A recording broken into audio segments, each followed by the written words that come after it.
Ya, diawali dengan pergerakan yang relatif bertahan di 1807, kemudian bertahan juga di zona 1812. Tapi akhirnya di malam hari justru perlahan mengalami kenaikan sampai zona 1823. Dan pagi ini pun kita sempat kembali melihat 1823 dan bertahan di 1820. Oke, secara kesimpulannya adalah data ekonomi tidak ada, dan terlebih juga untuk malam ini juga tidak relatif signifikan, artinya tidak terlalu berpengaruh besar untuk pergerakan harga. Maka yang bisa kita tarik kesimpulan adalah efek dari geopolitik yang masih tetap membelenggu. Dan kabar terbarunya adalah Inggris juga akan mempertimbangkan untuk mengirim pasukan, dan kali ini kurang lebih pesawat tempur dan juga kapal tempur yang akan, atau kapal perang lebih tepatnya, yang akan dikirim ke kurang lebih di Estonia. Nah, ini berarti kita masih akan tetap melihat konflik-konflik yang berkepanjangan, karena sampai saat ini belum terlihat adanya solusi.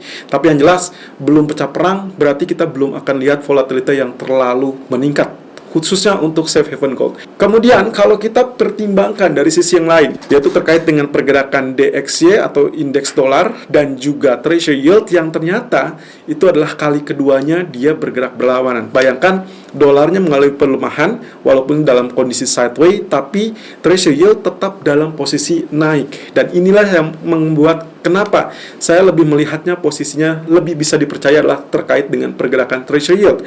Karena kondisinya mereka sudah mulai berekspektasi, atau mungkin kita labelkan kekhawatiran terkait dengan kenaikan suku bunga yang agresif dari Fed. Walaupun itu masih cukup lama, tapi kita masih belum dapat clue ataupun petunjuk dari Federal Reserve.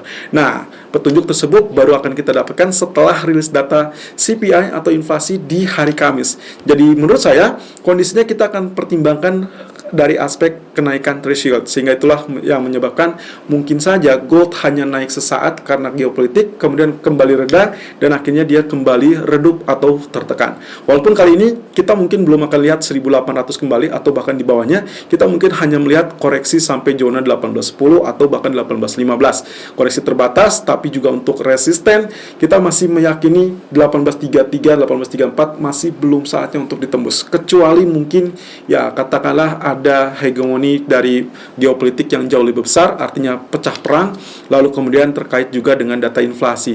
Lalu kemudian kalau misalkan kita perhatikan dari pergerakan crude oil, ini juga tidak terlepas akan menjadi indikasi apakah inflasi tetap memanas apa tidak. Karena dengan kenaikan harga energi dan juga termasuk minyak dunia, maka kemungkinan inflasi akan terus-terusan menggerogoti atau bahkan disebutnya hot economy. Dan juga dari sisi pound sterling ada pola yang cukup menarik.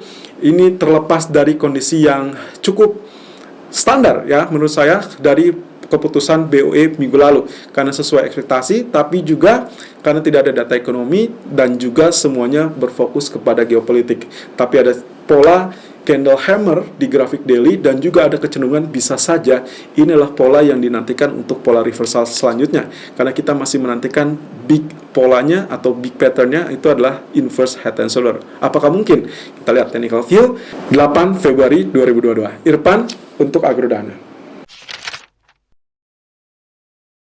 Technical Outlook 8 Februari 2022 jam 11.47 waktu Indonesia bagian Barat. Kita langsung tertuju pada DXY Daily Chart yang ternyata ditutup dengan small candle, small body candle lebih tepatnya, dan dia berada kurang lebih, kalau kita lihat ini sebetulnya inverted hammer ya, yang mengartikan bahwasannya dia seharusnya akan terjadi kenaikan. Ya, sampai saat ini setidaknya dia memang naik, tapi kita belum tahu ya.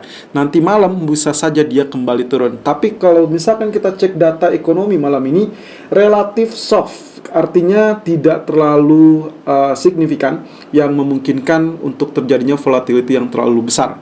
Nah, satu-satunya aspek yang memungkinkan pergerakan market adalah kondisi dari geopolitik yang masih tetap memanas. Oke, lalu kemudian kalau kita lihat dari kondisi MACD lebih dulu, ya Anda bisa lihat di sini polanya juga semakin kecil ya, semakin pendek, lalu kemudian ini semakin terbatas, walaupun dia sudah cross dan dia sedang mengarah ke bawah, tapi ini menandakan sebetulnya kondisi yang sedang sideways. Jadi hati-hati kemungkinan reverse di malam hari. Tapi kalau kita lihat dari grafik K4, kemarin kita sudah lihat posisinya kurang lebih ada di areal ini ya. Waktu kita menandai ini, ternyata dia walaupun dia sempat volatility gitu, tapi dia terbukti sedang sideways, bahkan tidak menyentuh sampai zona resisten pertama ya. Kemudian kalau misalkan seperti ini, nah ini yang kita khawatirkan. Bisa saja dia hanya menguji resisten, kemudian dia turun kembali. Makanya kita tetap menggunakan panah ini yang mengasumsikan bahwa akan ada terjadi penurunan. Tapi yang jadi permasalahan adalah ini adalah hari kedua di mana dolar bergerak berlawanan dengan US Treasury Yield. Yes, kalau misalkan seperti ini, Anda bisa lihat kita kemarin memperkirakan dia turun dulu, ternyata dia langsung naik begitu saja. Berarti kita tidak melihat dia ada koreksi, dan ini yang saya khawatirkan, teman-teman. Kalau misalkan kita bandingkan antara yield dengan dolar yang kecenderungannya adalah berlawanan arah, maka saya lebih memegang kepada yield. Karena itu yang lebih real terlihat kondisi market. Karena market sedang berekspektasi terhadap kemungkinan kenaikan suku bunga agresif oleh Fed di bulan Maret. Walaupun itu mungkin hanya sekedar mengantisipasi. Yes, setelah NFP yang terlampau kuat, maka kemungkinan posisinya adalah mereka mengharapkan atau mungkin mengkhawatirkan terjadinya kenaikan suku bunga agresif, yaitu kurang lebih 50 basis point. Nah, ini yang masih belum jelas. Tapi kalau misalkan ternyata kita dapat kejelasan bahwa kenaikannya hanya 25 basis point, of course, ini kemungkinan dia terjadi penurunan kembali. Tapi ekspektasinya gimana sih? Secara keseluruhan, teman-teman bisa lihat di sini. Pola kenaikan, lalu kemudian koreksi sedikit, naik lagi, kemudian koreksi, naik ya. Ini konsolidasinya dan akhirnya pecah. Kalau saya asumsikan ini sebagai Elliott wave, anggap saja ini bagian wave 1, kemudian ini wave keduanya, kemudian ini wave ketiga ya, memenuhi persyaratan, dan ini lalu kemudian konsolidasi dari wave keempat, maka inilah kenaikan terakhir sebagai wave kelima. Jadi asumsi saya mungkin saja ini masih tetap dalam pola kenaikan dan itu bisa mengandalkan kemungkinan potensi kenaikan lanjutannya ya, jadi kurang lebih seperti ini. Nah, ini baru perkiraan kasar saja, tapi so far dia memang menunjukkan kenaikan, jadi kita belum melihat akan terjadinya penurunan. Technical view gold 8 Februari 2022 jam 11.52 waktu Indonesia bagian barat, high 1823.10 dan low 1820.10. Oke, kita lihat lebih dulu. Suggestion untuk hari ini adalah melakukan sell, masih tetap sell ya, kurang lebih dengan area 1823.00 ataupun 1825.00. That means area high sekarang 1823.10 sudah menyentuh area sell kita. Walaupun mungkin Anda berharap 1825 ya, tapi kita lihat ya. Kenapa alasan saya melakukan sell atau tetap mempertahankan sell sementara kondisi candlestick menunjukkan dia bullish candle. Oke, satu hal, kalau kita berandai-andai atau berasumsi bahwasannya ini sedang membentuk formasi dari head and shoulder, maka kemarin sudah kita jelaskan dia tidak boleh tembus di antara 50 ataupun 61.8%. Jadi maksimumnya adalah 61.8%, berarti itu adalah di 1825.48. Nah, ini yang akan menjadi areal sakral. Jadi kalau misalkan sampai dia tembus, walaupun mungkin ya kalau kita lihat dari sini posisi dari head and shoulder sendiri masih bisa bertahan kalau tidak tembus juga 1833. Artinya gini, kalaupun misalkan secara persyaratan 61.8% ditembus, oke, mungkin di situ fail karena 61.8% ditembus, artinya downtrend yang terbentuk di sini ya, kurang lebih saat FOMC sampai kurang lebih tanggal 28 Januari itu otomatis gagal atau kita sebutnya sudah mulai berubah tren. Lalu kemudian yang kedua, kalau kita bicara tentang head and shoulder sendiri, maka dia masih punya kesempatan terakhir di teritori resisten 1833 1834. Artinya selama dia masih tetap berada di 18 atau di bawah 1833, maka kemungkinannya kecenderungannya adalah turun. Lalu kemudian nantinya kalaupun kita lihat dari weekly, dia masih memiliki kesempatan bullish karena ada bullish harami di sini. Tapi kita harus melihatnya mungkin saja itu baru terjadi kenaikan setelah rilis data CPI di hari Kamis. Walaupun kita belum tahu juga setelah CPI ini apakah dia akan melonjak naik atau justru kembali rejection. Sementara di grafik keempat, nah lihat pertama adalah kondisi dari trendline ya. Trendline ini sempat ditembus waktu posisi FOMC ya. Waktu posisi FOMC melincir dan dia tembus, lalu kemudian dia terpantul di zona critical 1780, naik, dan ini yang kita asumsikan kalaupun misalkan dia sebagai zona resisten kuat untuk saat ini, maka ini adalah terjadi rejection. Berarti ini hanya sekedar pullback. Ini tembusannya atau breakout, ini berarti sekedar pullback. Tapi kalau kita mengacu kepada posisi yang kemarin kita sempat sampaikan, yaitu terkait dengan potential expanding wedge ya. Jadi misalkan ini bagian wedge-nya, kemudian di bagian atasnya resistennya ya, maka kemungkinan posisinya seperti demikian. Nah, ini kurang lebih dia sudah mencapai teritori yang berada di titik resisten yang sama dengan zona trendline ini ya. Jadi ada dua trendline yang kecenderungannya memiliki kekuatan yang sama. Jadi kalau berimpetan seperti ini teman-teman, biasanya dia akan cenderung menahan yang sangat kokoh. Apalagi kalau kita lihat candlestick di grafik 4 ini, ternyata dua candlenya small body candle yang muncul setelah bullish candle. Jadi bisa saja di sini sekarang saatnya dia terjadi penurunan. Walaupun kali ini catatannya penurunan belum tentu sampai 1797, melainkan bisa saja bertahap ya. Kalau saya ambil secara keseluruhan, Anda bisa ambil dari sini. Berarti ini adalah patokan kita yang kemarin, dan itu berarti sama teritorinya 1825, tidak boleh tembus. Kalau tembus berarti kita gunakan stop lossnya di atas 61.8, yang berarti juga posisinya dia akan terjadi bullish reversal. Tapi kalau ternyata ini berhasil menahan, maka kita harapkan dia turun ke 1816, kemudian yang paling ujung adalah 1807. Tapi kalau misalkan ini adalah kondisi Fibonacci retracement dari big-nya ya, atau yang besarnya. Kalau saya ambil dari media yang seperti ini, maka kita akan dapatkan 1815 ataupun 1811. Jadi kalau ini yang terjadi, maka itulah sebabnya kenapa alasan suggestionnya adalah sell on rally 1823, 1825, target pertama 1817, dan juga target kedua 1811.50, sampai stop lossnya kita antisipasi saja 1830.